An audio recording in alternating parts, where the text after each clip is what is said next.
Welcome to my channel.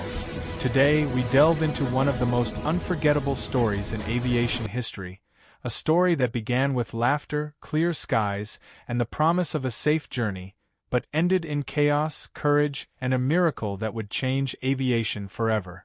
This is the story of the flight no one forgot, the flight that defied every rule of survival after an engine exploded midair, tearing through the calm sky and the lives of everyone on board.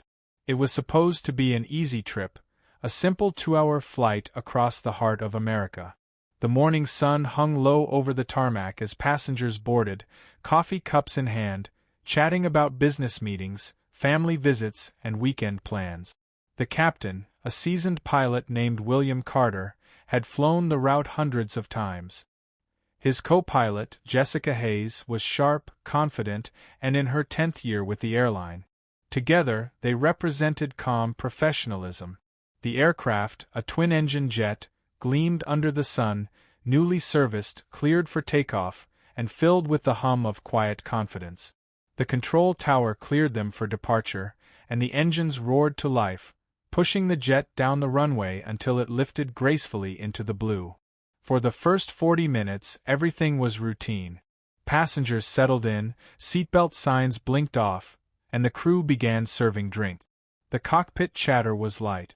"Smooth as glass today," Jessica said, scanning her instruments. William smiled. "Let's keep it that way." Outside, the clouds stretched like cotton fields beneath the wing. But as they climbed through 32,000 feet, something small and unseen began to change deep inside the left engine, a microscopic crack, invisible to the eye, growing under immense pressure. Every second it widened, fed by the relentless force of rotation. The flight data later showed that the vibration started subtly, almost imperceptible at first. But Captain Carter felt it. Pilots develop a sixth sense for trouble. He frowned, leaned forward, and asked, "Do you feel that?" Jessica nodded. Slight tremor. She tapped the gauges. Everything looked normal. But the tremor grew. At 11:27 a.m., the quiet hum of routine was shattered. A deafening blast ripped through the left side of the aircraft, followed by an orange flash so bright it seared through the cabin windows. The explosion tore the engine apart, sending shrapnel slashing through the fuselage. The jet lurched violently, dropping thousands of feet in seconds. Oxygen masks fell. Passengers screamed as smoke filled the air, and a section of the wing erupted in flame. Inside the cockpit, alarms blared in every direction, red lights flashing like sirens of doom.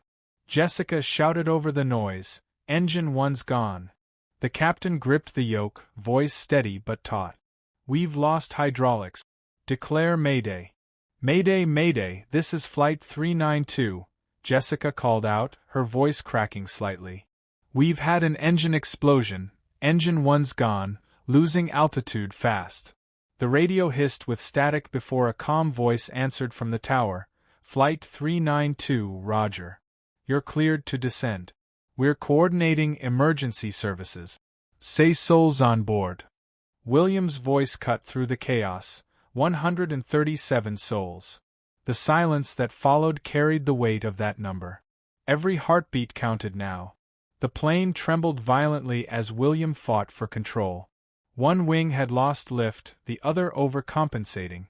Instruments flickered and died. The left side of the cabin was a scene of chaos. Windows cracked, panels blown away, air rushing in like a storm. Flight attendants crawled down the aisles through smoke and debris, shouting instructions, helping terrified passengers pull on their masks. One of them, Maria Alvarez, noticed something horrifying: a hole the size of a door torn into the side of the fuselage near row 14. Wind screamed through it and the temperature plummeted. A woman was gone, sucked out in an instant when the explosion ruptured the cabin wall. Maria froze in shock but forced herself to move, grabbing nearby passengers, strapping them in, her face streaked with tears. In the cockpit, Jessica's hands shook as she rerouted power from the remaining engine. "We're losing control surfaces," she said. William's voice remained calm, almost eerily so. "Keep her steady, Jess. We can glide it. We just need a runway.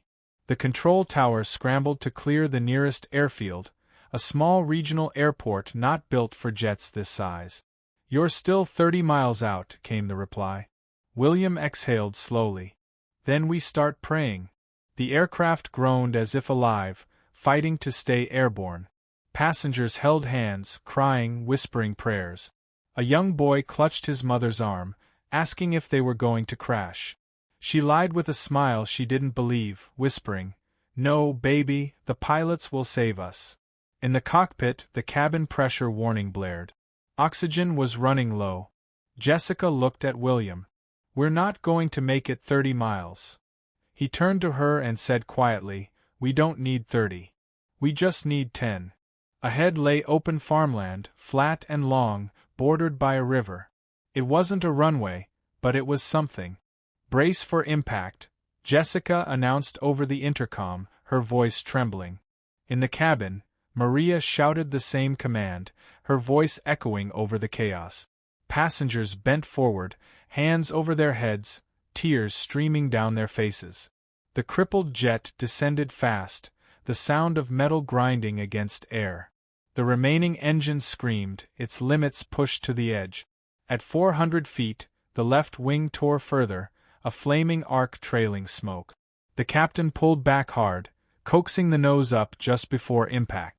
The jet slammed into the field, skidding across the soil, tearing through fences, spinning until the tail section snapped away.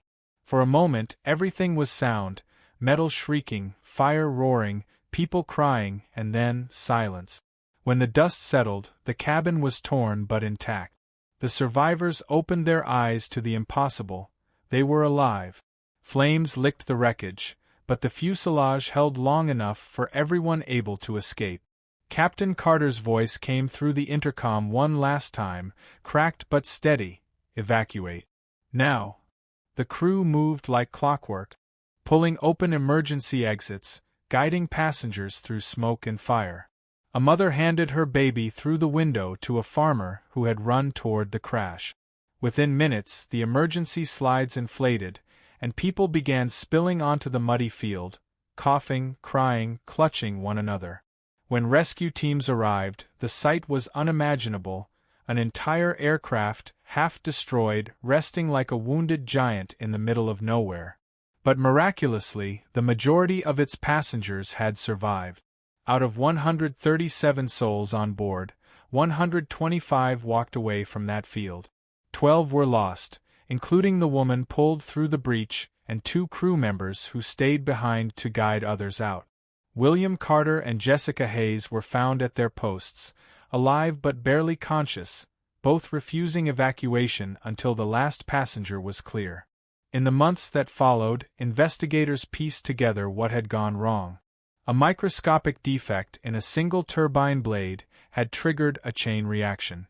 When it gave way, it tore through the engine housing, sending fragments through the fuselage like bullets. The report would later describe it as a contained failure that became uncontained.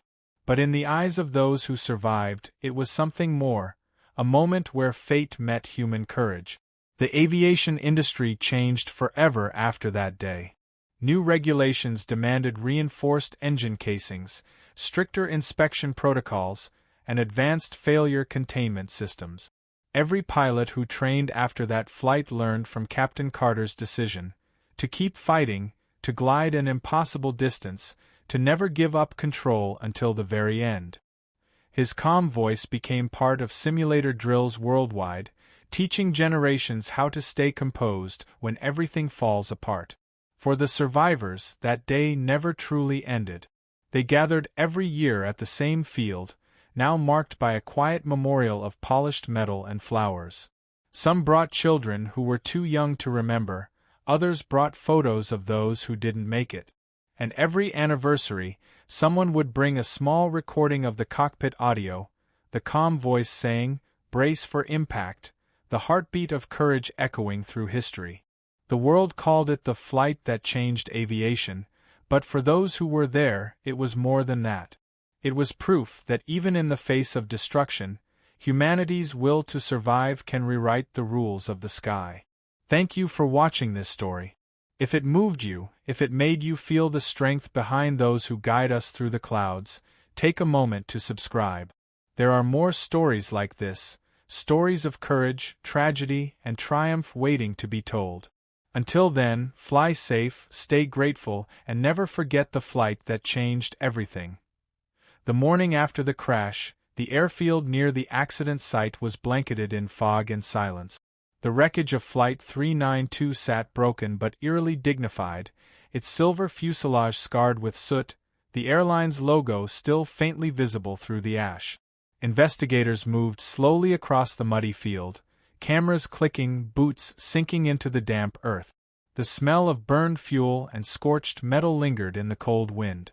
In the distance, rescue vehicles stood idle, their flashing lights muted in the mist. Every footprint in that field told a story of fear, survival, and unimaginable courage. Captain William Carter had been taken to the nearest hospital overnight, suffering from severe burns and a fractured arm.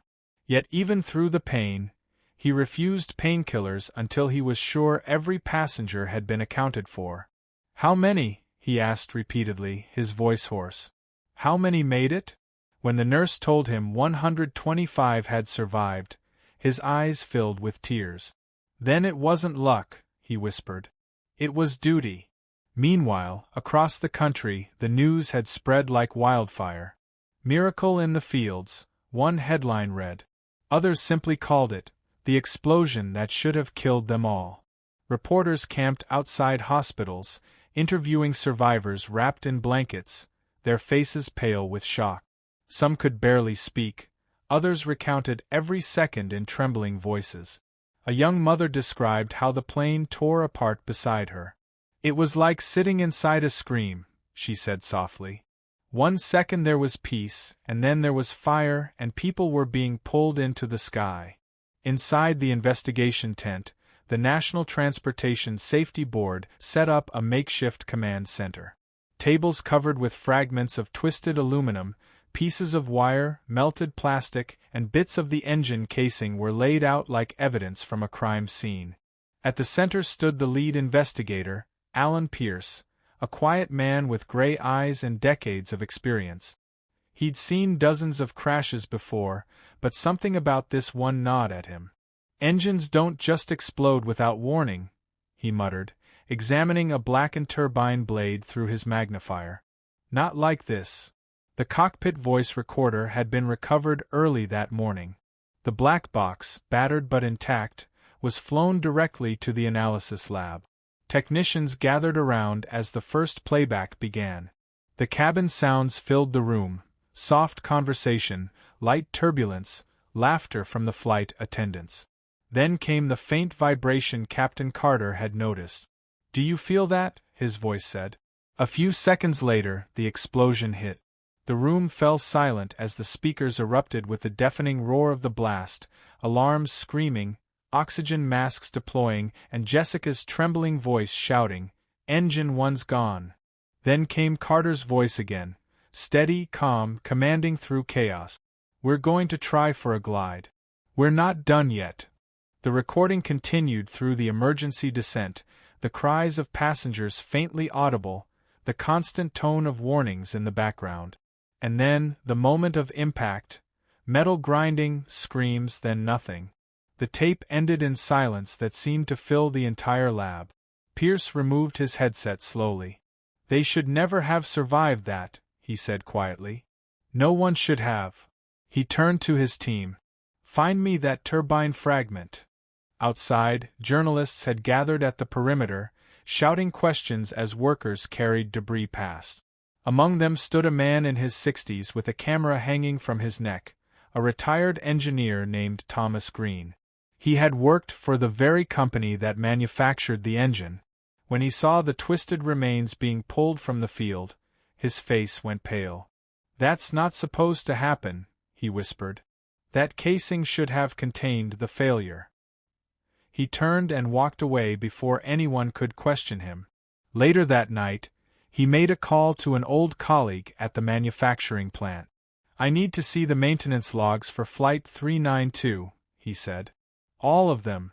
Back in the hospital, Jessica Hayes woke from surgery to find Captain Carter sitting beside her. His arm was in a sling, his uniform still streaked with soot. "You saved them," he said softly. Jessica shook her head. "We both did." She tried to smile, but her eyes filled with tears. "When that engine went, I thought it was over. But you didn't panic.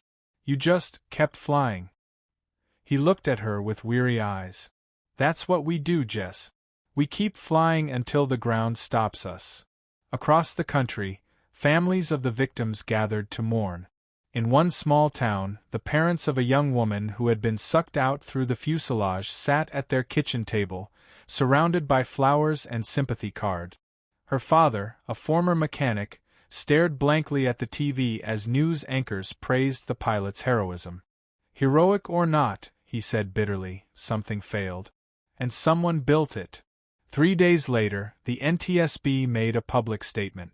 The engine, they said, had suffered a catastrophic uncontained failure caused by the disintegration of a fan blade. The fracture originated from a microscopic flaw in the metal, something that standard inspections should have detected but didn't. The revelation sent shockwaves through the aviation industry. How many other engines had the same flaw? How many other flights were unknowingly at risk? Behind closed doors, Alan Pierce wasn't satisfied. He suspected more than a simple defect. He noticed that the failed component was from a batch that had been quietly recalled years earlier for quality concerns.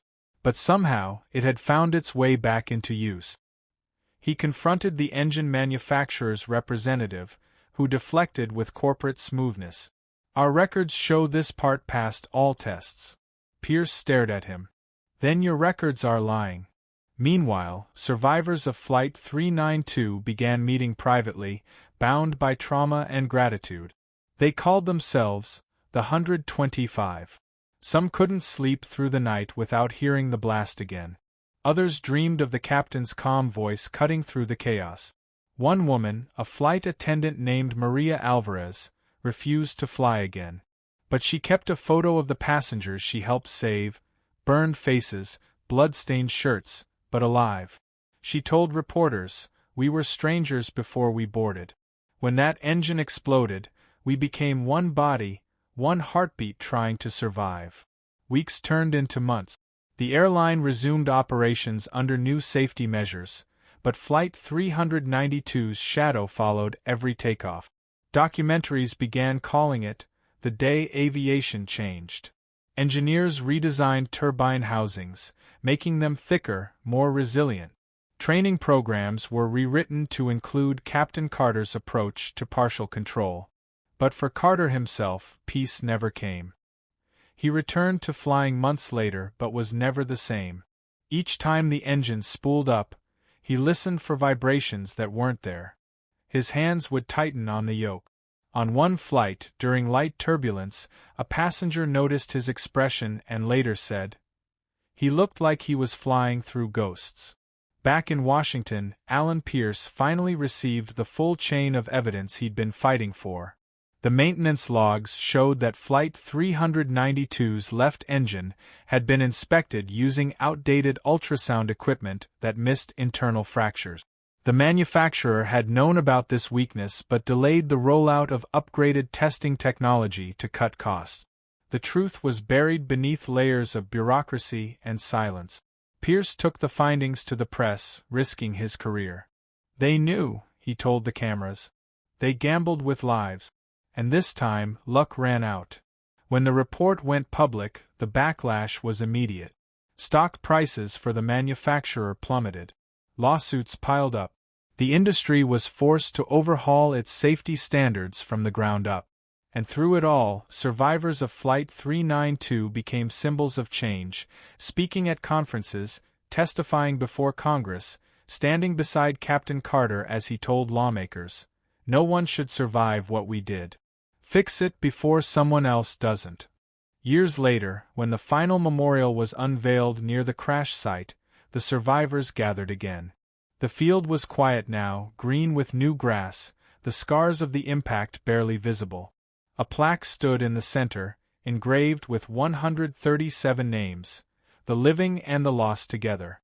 As the sun dipped below the horizon, Captain Carter stood before the crowd. That day, he said softly, wasn't about a machine breaking. It was about people holding each other together when everything else fell apart.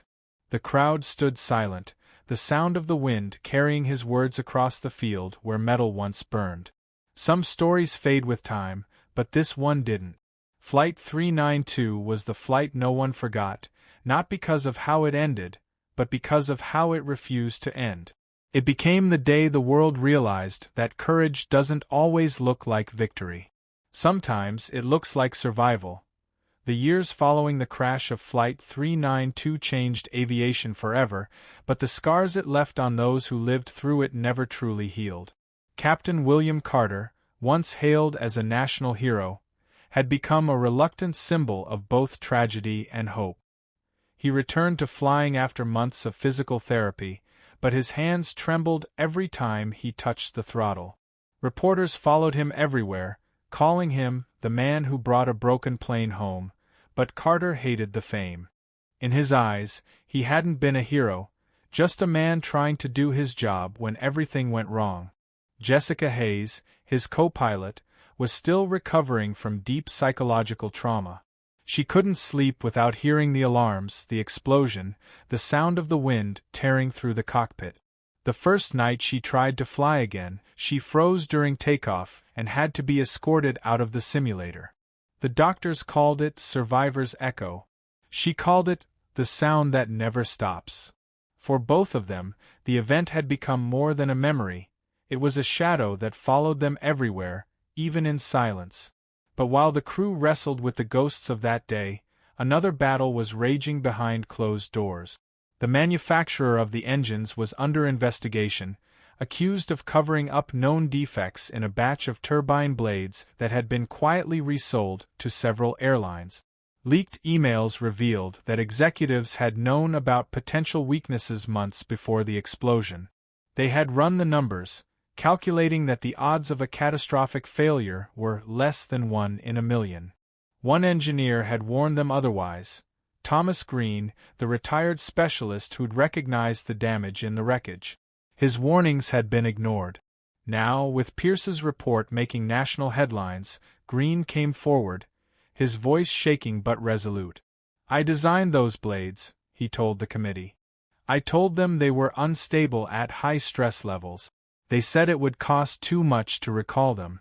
They gambled with human lives." Public outrage exploded. Lawsuits flooded in from survivors and families of the victims. Congress held hearings that broadcast live across the country. Families sat in rows of wooden chairs, clutching photos of loved ones who never made it home. Captain Carter sat among them, his uniform neatly pressed, his face stoic. When his turn came to speak, he stood at the microphone, his voice calm and unwavering. "You call it a malfunction," he said softly. "But I saw what it did. I saw the fire tear through the fuselage. I saw passengers, mothers, children, holding hands as the world around them burned. You don't get to call that a malfunction. You call it what it is, a failure to care." The room fell silent, the words cutting deeper than any accusation. The hearings led to sweeping reforms. Airlines were ordered to replace thousands of engines. Inspections became stricter, and the FAA introduced new rules that required real-time vibration monitoring for every commercial aircraft. Engineers began redesigning fan blades from scratch, using new alloys that could withstand greater heat and stress. But even as the world applauded the changes, those closest to the disaster struggled with the truth that progress had come at such a terrible cost. In the months after the reforms, Jessica returned to the cockpit, not as a pilot but as an instructor. She trained new recruits on how to handle emergencies, using the cockpit recording of Flight 392 as a case study. Her voice would break slightly when the explosion played, but she pushed through it every time. "If you can keep your hands steady when everything inside you wants to scream," she told her students, "you've already won half the battle." She never glorified what happened. She just wanted to make sure no one else would ever face what they had. Maria Alvarez, the flight attendant who had helped dozens of passengers escape, became an advocate for crew safety training. She visited schools, telling her story not as a survivor, but as a witness to human resilience. "Fear doesn't save you," she'd tell her audiences.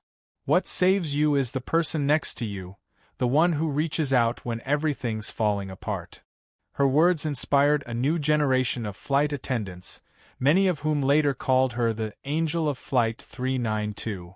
Despite the healing and reforms, strange details about the crash continued to surface, details that didn't fit neatly into the official narrative. Investigators discovered that the engine explosion had triggered a series of electrical malfunctions throughout the plane's system that couldn't be explained by physical damage alone. Black box data showed the navigation computer rebooted twice during the descent, something that should have been impossible without a power reset. More puzzling was the fact that, for 30 full seconds after the explosion, the aircraft's sensors recorded impossible readings: altitudes fluctuating wildly, airspeed indicators freezing, and cabin pressure data that seemed to come from two different sources. When asked about it, Captain Carter admitted he'd seen something strange in those moments. "It felt like time stopped," he said quietly in one interview. "The instruments went crazy, but outside it was calm. Too calm. The clouds stopped moving. Even the sound of the wind just disappeared." His words unsettled the investigators, who chalked it up to shock. But Jessica confirmed it. For a few seconds everything went quiet. The alarms stopped, the vibrations stopped, even the fire went still. It was like the world held its breath. Scientists later theorized it could have been a neurological reaction caused by stress and lack of oxygen. Others weren't so sure. That mystery became the subject of documentaries and books years later, giving rise to speculation that Flight 392 had entered what aviation experts called a pressure shadow, a momentary atmospheric imbalance that altered the flow of air around the aircraft. Whatever it was, it gave the pilots just enough stability to level the descent before impact. Without it, the plane would have torn apart midair. Some called it luck. Others called it divine intervention. For Captain Carter, those questions didn't matter. He had seen enough of life and death to know that explanations couldn't change what had happened. But what haunted him most wasn't the explosion or the crash, it was the silence afterward, the seconds when he thought everyone on board had died, and then the faint voice of a child crying somewhere behind him. That was the sound he remembered most clearly. 5 years after the crash, the memorial site had become a place of quiet pilgrimage. Survivors came each year on the anniversary, standing in the same field where fire once ruled the sky. Some brought flowers, others brought small model airplanes, and a few brought nothing but silence. Captain Carter stood before the plaque, running his fingers over the engraved names. Among them was the woman lost through the fuselage breach. Her family stood nearby, their eyes on him. He nodded gently, offering a quiet apology that words could never carry. That evening, as the sun dipped low, Carter walked to the edge of the field alone. The air was cool, the grass whispering in the wind. He closed his eyes and heard it again, the hum of engines, faint but clear, like the sky remembering what once passed through it. He smiled sadly and whispered, "We made it." Then, for the first time in years, he felt peace. The Flight 392 tragedy became more than a story of survival, it became a lesson written in fire and courage. Aviation changed because of it. Lives were saved because of it. But for those who lived it, it was never just an event, it was a before and after, a line in the sky that divided everything that came prior from everything that would ever follow. And though the world eventually moved on, every time a pilot took off into the morning light, every time an engine roared against the wind, a part of Flight 392 flew with them, a silent promise carved into the clouds that no one, ever again, would forget what it cost to keep flying. Months had passed since the hearings and investigations ended, yet the story of Flight 392 refused to fade from the public mind. Every documentary, every interview, every photo of that mangled fuselage reignited the same unease, how close hundreds of people had come to perishing because of a single, invisible flaw. But the world, as it always does, began to move on. Airlines resumed their regular routes. The field where the plane had gone down grew green again.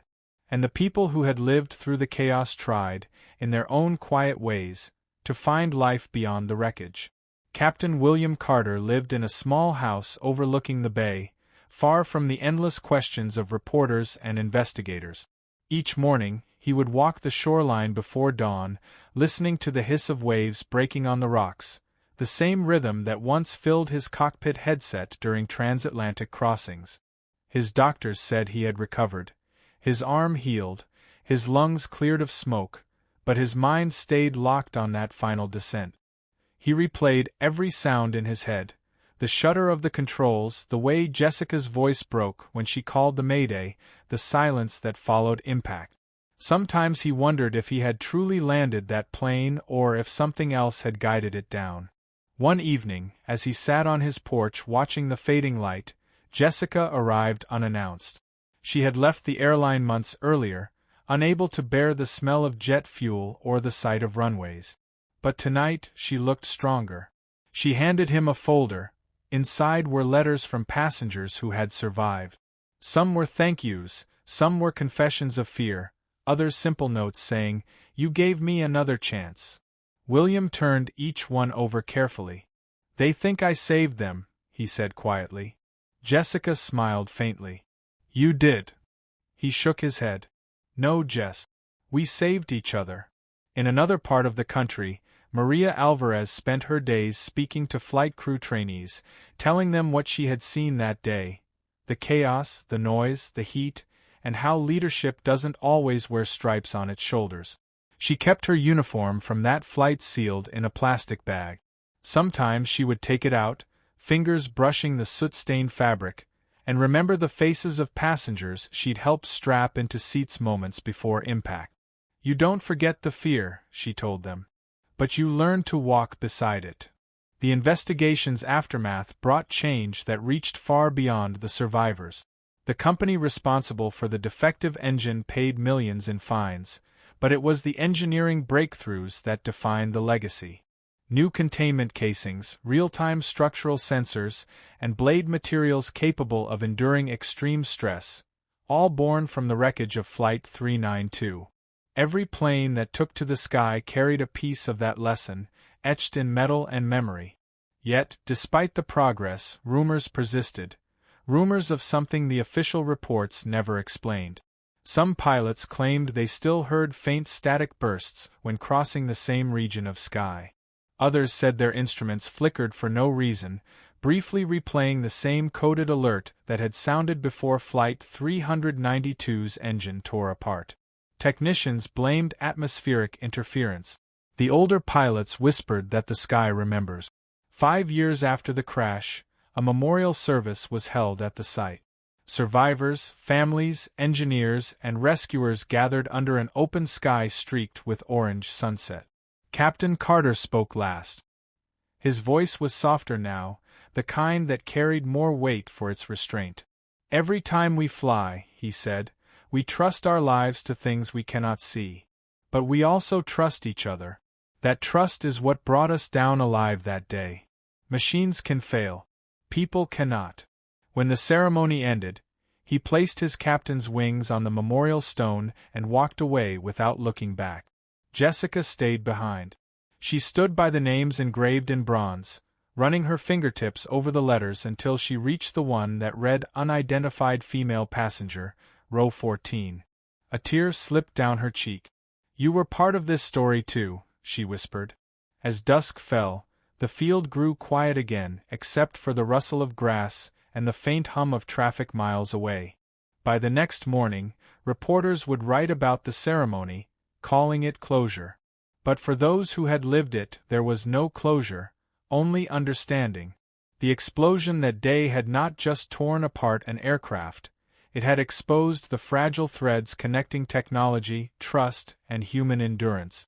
The lessons learned became embedded in every cockpit checklist, every pre-flight inspection, every pilot's quiet prayer before takeoff. And somewhere, high above the clouds where Flight 392 once fought its final battle, jets still cross the same stretch of sky, engines steady, wings slicing cleanly through the air. The passengers inside never feel the history beneath them, but it's there, the invisible legacy of a crew who refused to give up. As the years rolled on, the story of Flight 392 transformed from a headline into a legend, a story whispered among pilots, taught in training simulators, and remembered by families who still lit candles every anniversary. For the aviation world, it was history. For those who lived it, it was a haunting memory that refused to fade. Captain William Carter had retired quietly, long before his body or his license forced him to. The nightmares never stopped, the explosion, the screaming alarms, the way the world outside the cockpit window dissolved into fire and wind. He'd wake up drenched in sweat, hands gripping his sheets as though they were the controls of the jet.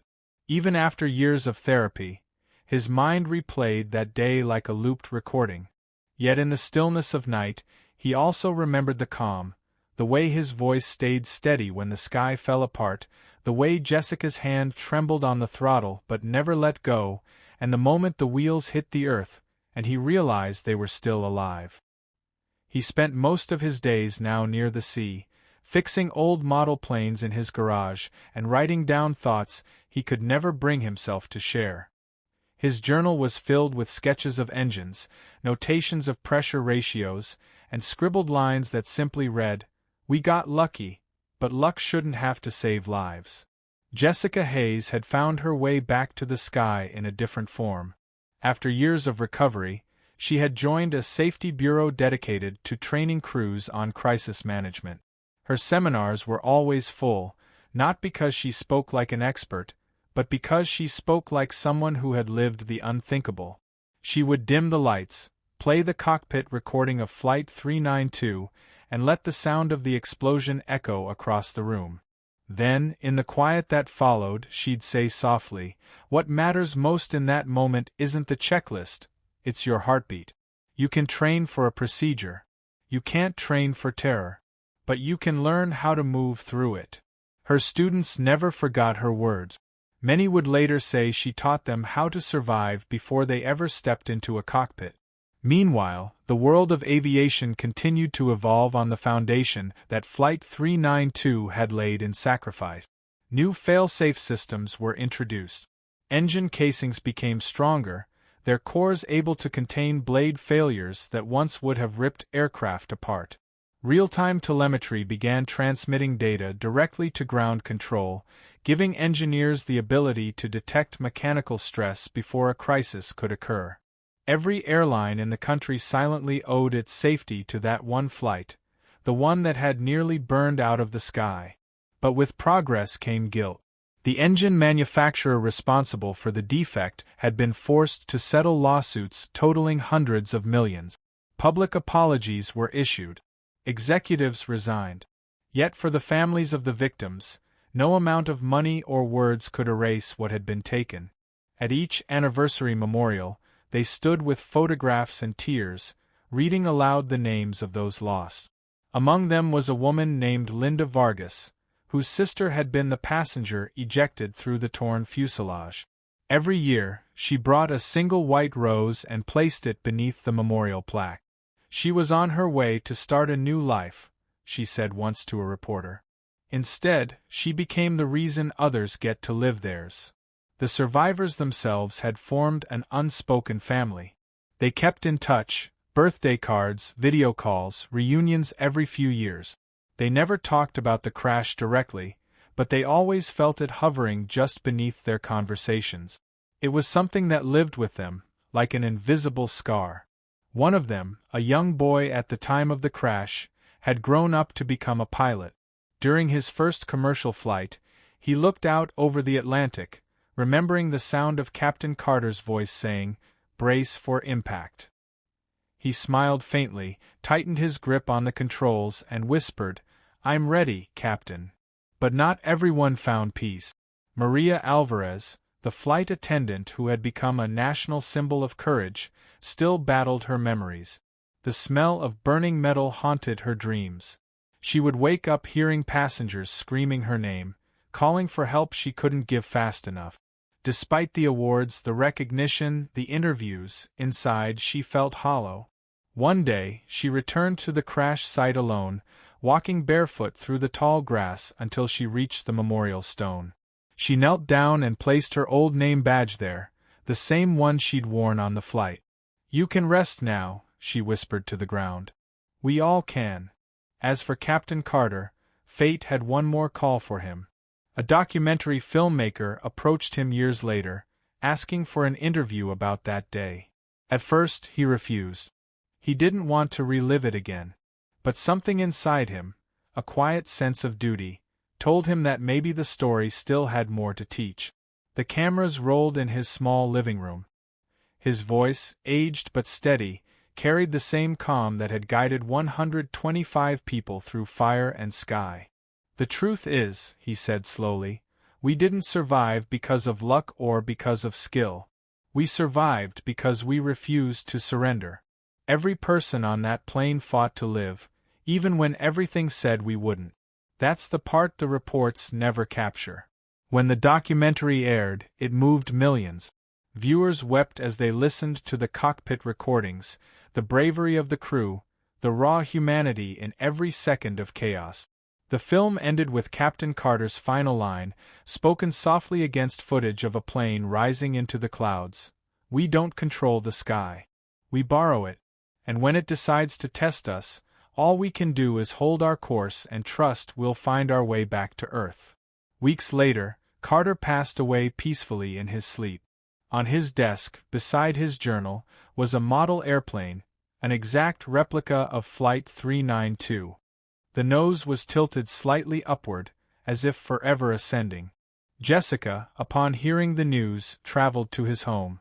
She stood before that model and whispered, "You did bring us home, Captain. You always did." The final memorial for Flight 392 was held that same year. Thousands attended, pilots, engineers, survivors, and families. Jessica delivered the closing speech, her voice trembling yet proud. "For the world, Flight 392 was an accident," she said. "For us, it was a lesson in what it means to be human. We learned that even when metal breaks and fire rages, the will to live burns hotter still." As she stepped away, a formation of jets soared overhead, their engines echoing softly through the clouds. For a brief moment, the sky above that field seemed brighter, almost golden, as if it too remembered. Today, that patch of land remains quiet. Wildflowers grow where the wreckage once lay. Travelers driving by rarely notice the small plaque that stands there, weathered by time. But for those who stop, for those who kneel and read the names, the air still carries a faint hum, a memory of flight, of courage, and of the day when human hands guided a dying machine safely to Earth. And somewhere, far above, where the air thins and the clouds drift endlessly, Flight 392 lives on, not in fear, but in every safe landing that follows, in every pilot's calm breath before takeoff, and in every whispered prayer that begins with the same simple hope: "May we all make it home." The final chapter of Flight 392's story began not in the sky but on the ground, in the quiet years after the noise had faded. The field where it had crashed had turned into a green expanse again, dotted with wildflowers that swayed softly in the wind.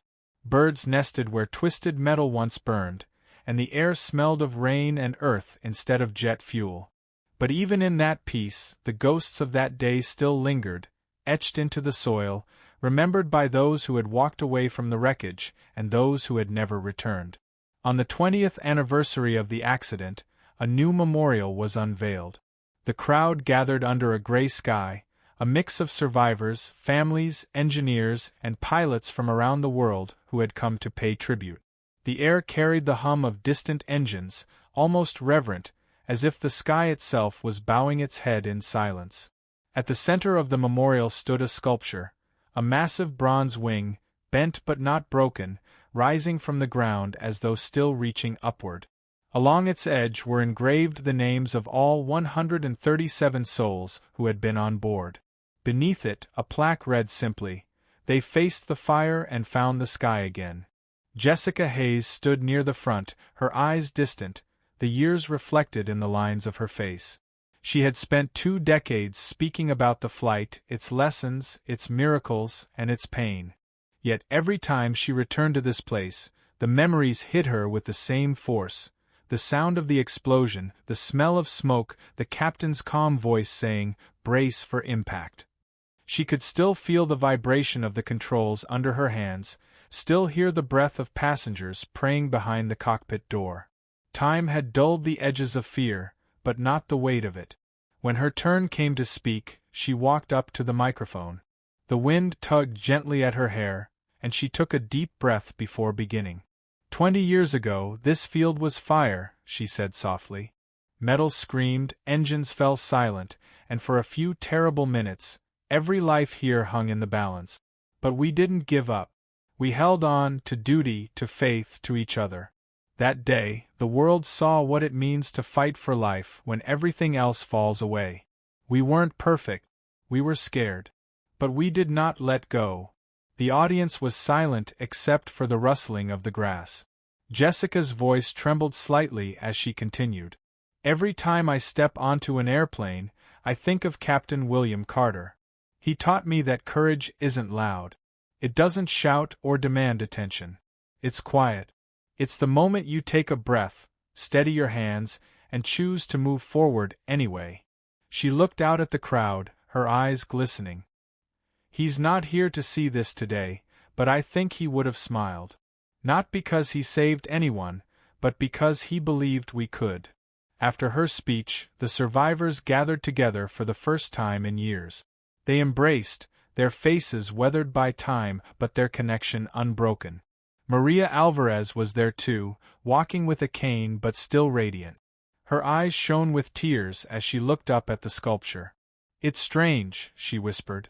"I used to dream about the crash every night. Now I dream about the landing." Jessica squeezed her hand. "That's because we made it," she said. "And you helped make that happen." Nearby, engineers from the airline and the aircraft manufacturer stood quietly, heads bowed. They knew this story wasn't just about survival, it was about responsibility. The tragedy had forced them to change the way they built and trusted their machines. Every plane that took off safely afterward was a silent memorial to those who had paid the price for progress. The head engineer placed a small model of a turbine blade at the base of the sculpture. "For the ones who taught us what not to forget," he murmured. As dusk fell, a hush fell over the field. The organizers handed out candles to every attendee, and soon, the green plane flickered with hundreds of small lights. From a distance, it looked like the reflection of a night sky turned upside down. The families began to read the names aloud, each one followed by the sound of a single bell. When Captain Carter's name was spoken, Jessica closed her eyes. The wind picked up, and for a fleeting second, she swore she heard his voice again, calm, steady, and filled with that same quiet authority. "We're home." After the ceremony, Jessica lingered long after everyone else had left. The field was empty except for the whisper of the wind through the grass. She walked slowly toward the exact spot where the cockpit had once come to rest. There was nothing there now, just the faint impression of flattened earth. She knelt down, touching the soil with trembling hands. "We did it, Captain," she said softly. "We brought them all home." Far above, the sound of a passing jet rolled across the sky. Its lights blinked faintly through the clouds, and she looked up, following its path until it disappeared. For a long time, she stood there, letting the sound fade into the night. Then she smiled, not with sorrow, but with something deeper, a quiet gratitude. In the years that followed, aviation continued to evolve. Cockpits became smarter, engines stronger, communication systems faster.